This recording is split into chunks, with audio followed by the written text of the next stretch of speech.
আরো অনেক পাথর আছে, স্মার্ট লেবার একজন টেনশন।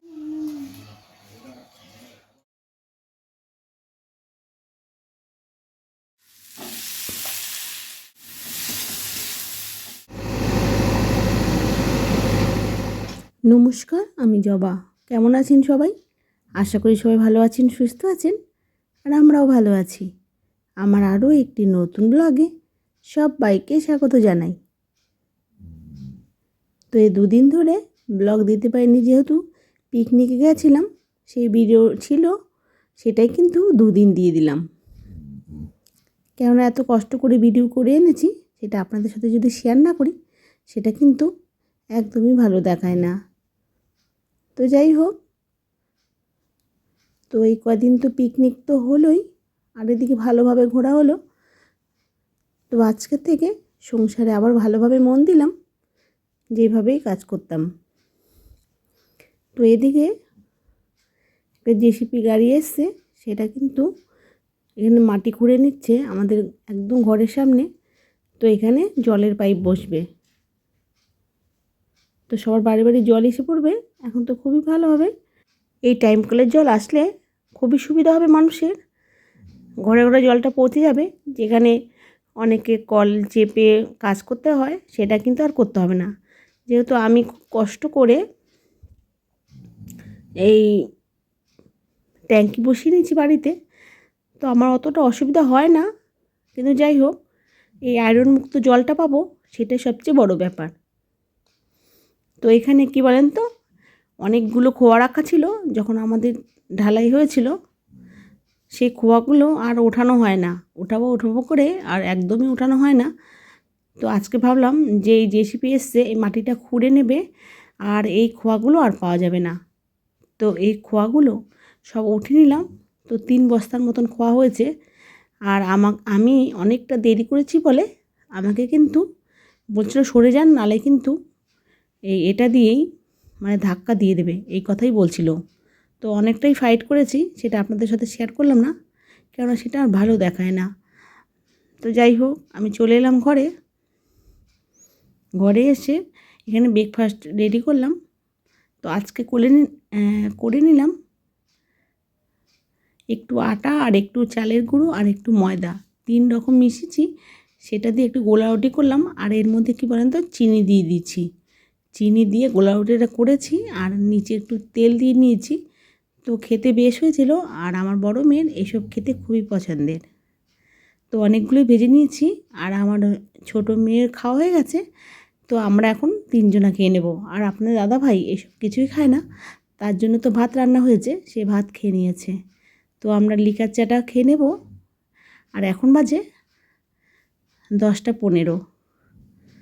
তো সকাল থেকে একটু চা খাওয়া হয়নি, যেহেতু আমি সকালবেলা ঘুমের থেকে উঠে সমস্ত বাসি কাজ সেরে তারপরে চান করে নিয়েছিলাম। তো এর জন্য আর টাইম হয়নি। তো একবারে ভাবলাম যে রুটিগুলো করে নিই, আর এদিকে চাটাও করে নিই। তো একসাথে ব্রেকফাস্টটা হয়ে গেল। আর ওদের জন্য ভাত রান্না করেছিলাম, ওরা কিন্তু একদমই ভাতই মুখে দিল না। বলছে এই শীতকালে না একদমই ভাত খেতে ইচ্ছে করে না। আর যেখানে গরম গরম ভাত, সেটাও কিন্তু খেলো না।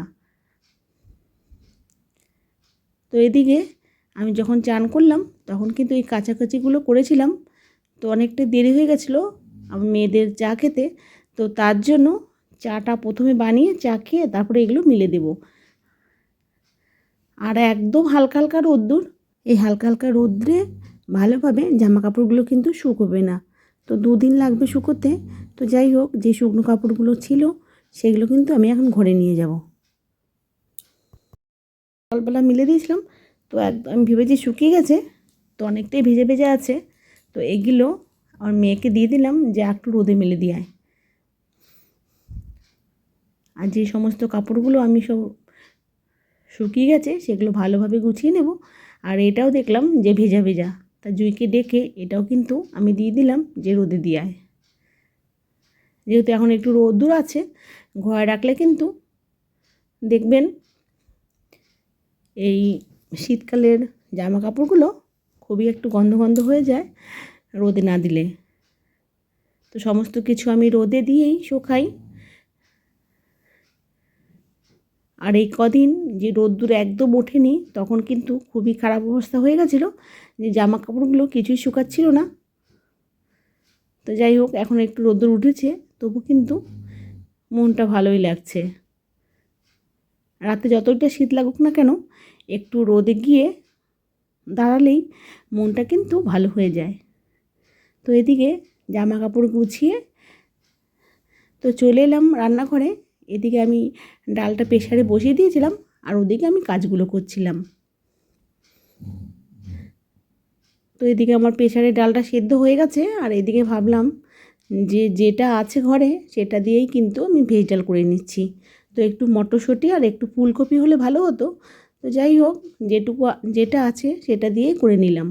তো এখানে গাজর, বিনস আর টমেটো এই 3টে জিনিস দিয়ে আমি কিন্তু ভেজ ডালটা করে নিচ্ছি। তো যেহেতু 3 পদ দিতে নেই সবজি, তার জন্য কিন্তু একটা শিম আমি কিন্তু এর মধ্যে কেটে দিয়ে দিয়েছি। তো যাই হোক, সেটাকে যে সবজিগুলো দিয়েছি সেটাকে ভালোভাবে কষিয়ে নিয়েছি, তারপরে সেদ্ধ ডালটা দিয়ে দিয়েছি, আর একটু চিনিও দিয়ে দিয়েছি। তো খেতে বেশ হয়েছিল আর ভালোও লেগেছিল। তো এরপরে ডালটা নামিয়ে আমি কিন্তু একটু চাটনি রান্না করে নেব, যেহেতু আজকে নিরামিষ আমাদের, রবিবার। আর এইদিকে চাটনিটা রান্না করে নিলাম, আর এরপরে একটু পাঁপড়ও ভেজে নেব, কেননা এই পাঁপড়ের সঙ্গে চাটনি না হলে মানায় না, যেমন তেমন কিন্তু চাটনিটা করেছি। পাঁপড় না ভাজলে আমার মেয়েরা কিন্তু চাটনিটাও খাবে না। তো যাই হোক, এই চাটনির মধ্যে অনেকটাই চিনি দিয়েছি, তো মিষ্টি পুরোপুরি হয়নি বলে আর একটু চিনি দিয়ে দিলাম। তো যাই হোক, চাটনিটা আমার পুরো কমপ্লিট হয়ে গেল। একবারে নামিয়ে রান্নাঘরটা পরিষ্কার করে চলে এলাম ঘরে। আর এদিকে আমার মেয়েরা সব চান করে কমপ্লিট হয়ে টিভি দেখছে, আর আমি এই ঘরটাও পরিষ্কার করে নিলাম। তো সবার প্রথমে আয়নাটা পরিষ্কার করে নিচ্ছি, আর তারপরে টিভিটা মুছে, শোকেসটা মুছে, তারপরে কিন্তু একে একে সবই কাজ করব। আর এদিকে ঘর ঝাড় দেওয়া আমার হয়ে গেছে, তো মুছে আর একবার ঘর ঝাড় দিয়ে নেব। তো এদিকে আমার শোকেস মোছা কমপ্লিট হয়ে গেল। তো এবার আমি খাটটা ভালোভাবে মুছে নিচ্ছি। আর মুছে না রাখলে কি বলেন তো, সে ওপর দিয়ে কালচে কালচে দাগটা পড়লে আর কিন্তু উঠবে না। যাই হোক, ও ঘরের খাটটা কিন্তু আবার নষ্ট হয়ে গেছে, আবার পালিশ করে নিতে হবে। তো বন্ধুরা, আমার ভিডিও কেমন লাগে অবশ্যই একটা কমেন্ট করে জানাবেন, আর ভালো লাগলে একটা লাইক দেবেন। আর এমন ভিডিও যদি পেতে চান অবশ্যই চ্যানেলটাকে সাবস্ক্রাইব করে রাখবেন। আর অলরেডি যারা করে ফেলেছেন তাদের অসংখ্য ধন্যবাদ। তো বন্ধুরা, এখানে ভিডিওটা শেষ করলাম। দেখা হবে পরবর্তী ভিডিওতে। ততক্ষণ ভালো থাকবেন, সুস্থ থাকবেন। তো টাটা বন্ধুরা, আজ এই পর্যন্তই। দেখা হবে পরবর্তী ভিডিও।